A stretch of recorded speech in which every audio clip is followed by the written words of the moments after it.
So in this lesson, I'm going to teach you a few different ways you can isolate the natural lash. So what I'm doing is I'm sifting through here with two tweezers. You have two tweezers, so use them to isolate, okay? All right, so what I'm doing here is I have my tweezers closed, one tweezer closed, one open. Whatever you want to do, you can do it however you want. Okay, so I have one tweezer closed and the other one open. You can do both closed, both open. It just depends on what you're comfortable with, basically preference. So I am sliding each section to the side so that whatever exposes itself is what I'm gonna go for. So you can even close this isolation tweezer and then drop it down more towards the lash line, the lid. So what it's gonna do is it's going to give you more of a landing space. So see how I go in again and I open lower, and then I have more space and all those other lashes are out of my way when I go ahead and place that extension on the natural lash. It's also going to give me room for when I do firmly attach and force the extension towards and against the natural lash, just like this. So it gives me some wiggle room.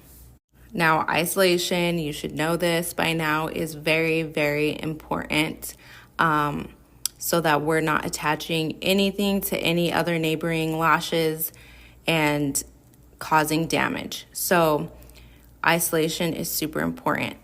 Now, when I'm first starting a set, I typically already have my zones, but on each section, I'm going to find my section and I'm going to do exactly this so that I can find that one lash and start the application. Okay, let's go through it again.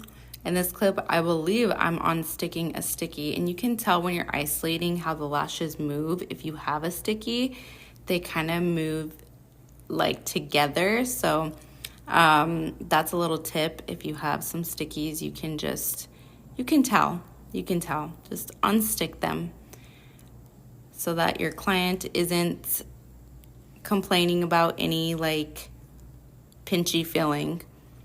Now, some of you may not really need this lesson, but I know I've always get DMs that they don't know how to isolate. What's the difference between isolating and separating? So this right here is isolation. So me unsticking those two stickies, or that sticky, is separating the lashes from each other. So isolation is finding one natural lash and isolating it, making it stand alone, and then placing an extension on that one natural lash. Separating is making sure there are no stickies.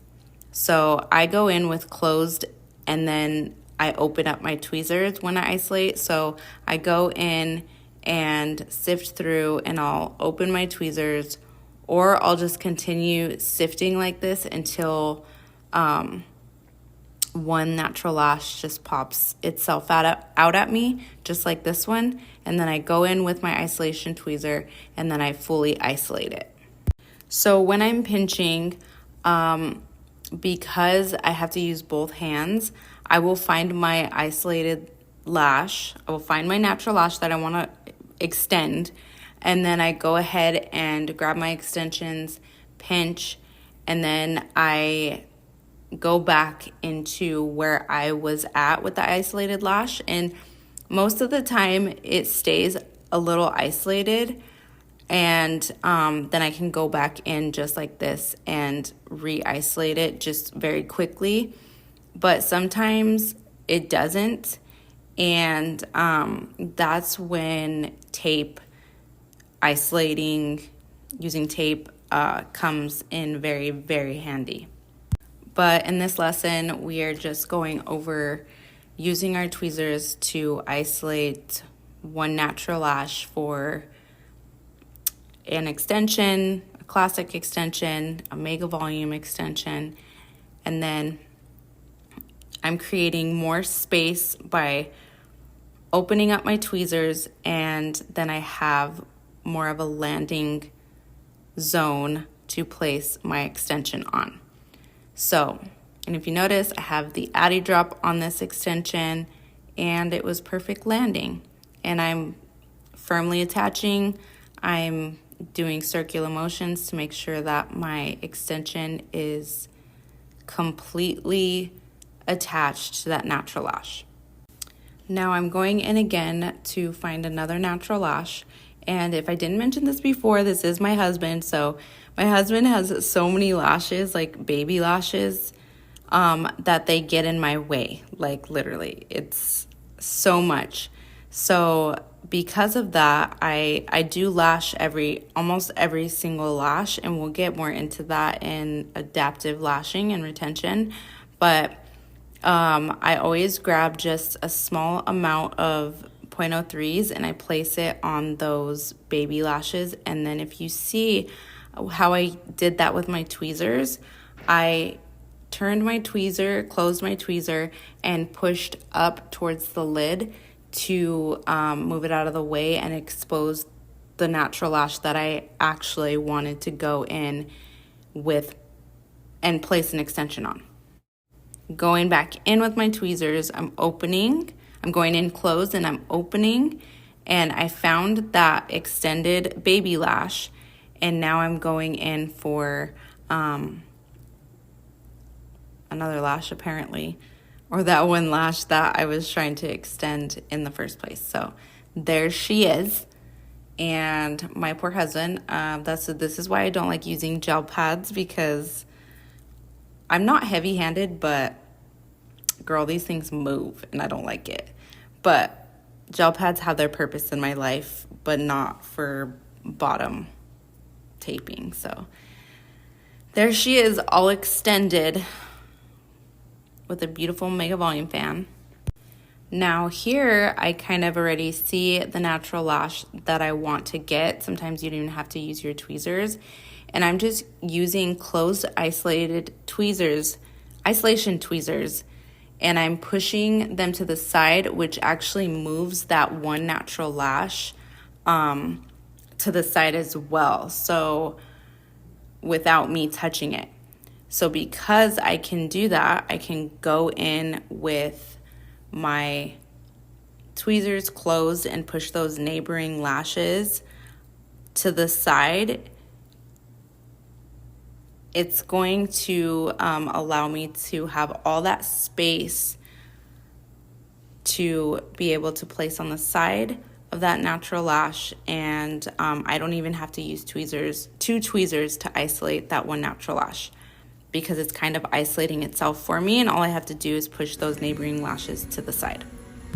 Now, this one is one of my favorite ways to isolate, and a lot of people, like I know a lot of the Russians use this technique to because they start from one end and work their way like windshield wipers. I like to work in zones back and forth. It's just easier for me, but using your tweezers closed and lifting those extended lashes basically exposes that next natural lash in like a staggery stair step type of way, and you can always get your next natural lash. So I'll replay that again. So this time I'm using my finger, but like I said, closed tweezer, lift those extended ones up towards the lid, and you see right there that that next natural lash exposes itself on its own, and you don't really have to do much because it's just giving you that next lash. This isn't exactly a Mega Volume fan. This is a 0.07 volume fan, but I treat volume fans the way I treat my Mega Volume. So anything that you take from this course it's all about Mega Volume, you can apply to your volume fans as well. So, and then there you have enough space to apply your extension. Now, once your extension is placed and dry, you can go ahead and close that tweezer again and lift it in with the other extensions depending on the direction that you're going. We talked about direction and direction. So with this set, that was our goal, was to give her that kind of flick at the end. And so I was directing the lashes that way towards her ear. But we're going to go again with the next natural lash, and if she wants to pop. All right, let's watch it again. We are going to go in with our tweezers closed, and we're just pushing those extended lashes up against the lid, and you can already see that even the next two lashes pop out for you. So now here's another example. I'm using my tweezers and pushing them up, and then I'm going and looking for that next natural lash. So you can kind of see when I lift it here, you can kind of see the layers start to lift up, and that next lash will just expose itself. So if that makes sense. I hope this makes sense. Remember, you can always comment down below on this lesson, and let me know if there's anything that I can help you with. And then we're going to place our extension right there. Give it a kisser. Now, not the best application. It needs to be more, but I push it up against the natural lash to give it as much contact as I possibly can. Now with this next lash, we're just going to move some lashes aside, lift with your tweezer. You can use your finger, and then apply your extension to that natural lash, firmly attach. And then once she's done, we're going to put her back in the pile. There we go.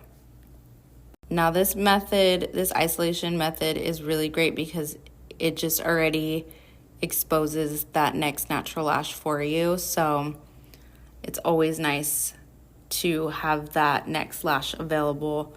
Just like in this clip here, like it was available, I just went in with my tweezers, opened wide, and placed my extension. Now this one, I'm using my finger, but same difference, finger or tweezers. We'll get more into finger isolation in a different lesson, but I place this extension. If you notice that I'm holding isolation with my isolation tweezer, those natural lashes away from that placement, and then I'm going to continue to do so until I feel it's ready to be